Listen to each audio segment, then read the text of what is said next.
Did I fire hose you? I tell people fire hosing is not a form of hydration. All right, I love you guys. I appreciate what you're doing.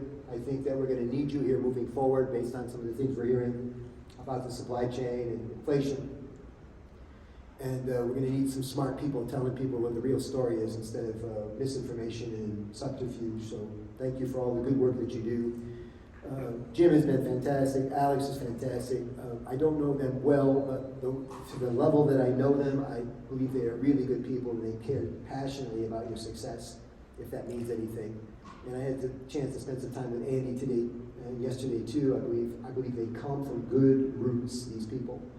And I think that would be important to you. And of course, you're hearing from people that have been in the business with Lifemark for 27 years. That should say something as well. So give them your attention today. Give attention to my new buddy, Paul Ma, because we had a chance to hear him speak yesterday. He's excellent. And if I can help you with anything in the future, let's do it. I'm going to quick goodbye story, and then we'll wrap up. I'm getting on an airplane. I'm going to be doing it in a few minutes. And I'm playing the game that you often play on the airplane. And this story is good because it ties together a lot of this stuff. I'm playing the game that you often play, which is I wonder who's sitting next to me today. And a beautiful woman gets on the plane. She starts walking down the aisle. And I'm thinking maybe it's her. Maybe she's going to sit next to me. And nope, she just keeps going. She's behind me. And then a big guy gets on the plane, supersized guy. And I thought, oh, could be him. And he starts lumbering down the aisle. You know, he gets to me and he keeps going. It's not him either. I hear my seatmate before I see him because he's talking on a cell phone. Why do people talk on a cell phone louder than they do in real life? This used to annoy me. Then I realized I get a lot of personal information from people when they do this. So I started to adjust. He gets to my row and he grunts at me. I know I need to get up. So there's a little bit of time here while I'm hearing him talk on the phone. And at first he's saying goodbye to a child that does not want to say goodbye to daddy. Now he's saying goodbye to two children. By the time he sits down in his seat, he's saying goodbye to a third child who's crying so loudly, I can hear the child from my seat. And I feel for the guy. I don't have any children. I feel for the guy. To make matters worse, the flight attendant comes over and says, sir, you're going to have to hang up on your child who's crying. Not good, right? He says, Daddy's got to go. Daddy, please don't cry. Daddy's got to go. Daddy's got to go. And then he has to hang up on his son. He puts the phone in his lap. He sighs as if the weight of the world is leaving his shoulders. And I turned to him to practice. I said, Daddy's leaving home, huh? He says, oh, you were listening. I said, how could I not? I said, how many kids do you have? He says, 3. He says, we gave them S names, Sandy, Sally, and Scotty. I said, what ages? 5, 6, and 8.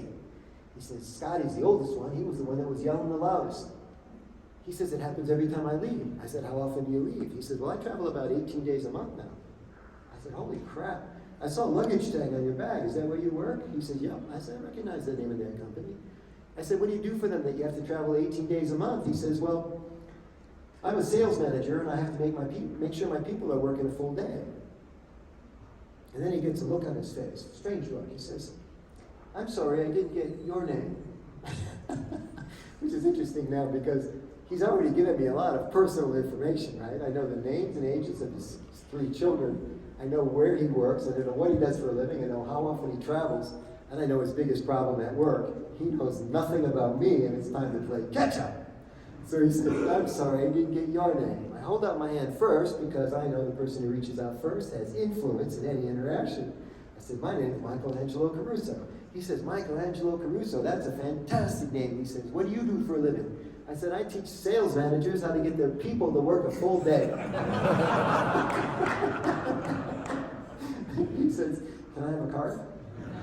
And the woman in front of us says, I want one too. So you saw some of the things that I was trying to explain to you today in that little story. It ties it all up.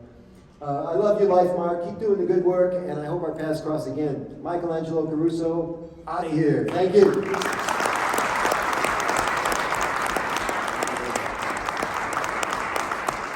you so much, Michael. We appreciate you coming to Vegas and being part of the Lifemark Conference. Hopefully everybody takes some pearls back with them and you start to incorporate this. Michael is available. I'm sure he'd be willing to talk to any of you. He is sincere. In the brief time that we've known him over the last couple months in preparing for this, He's reached out to a lot of people at Lifemark to interview them, to hear what your experiences are at Lifemark at all different levels. He invested a lot of time in preparing for this, and he does care. So if you feel that there's any benefit from you in speaking with Michael, I know he'd love to talk with you more. It's not just lip service. Michael, thank you so much. Here's a gift for you. Oh, wow. From us, just as a thank you for coming and participating. Thank you so much.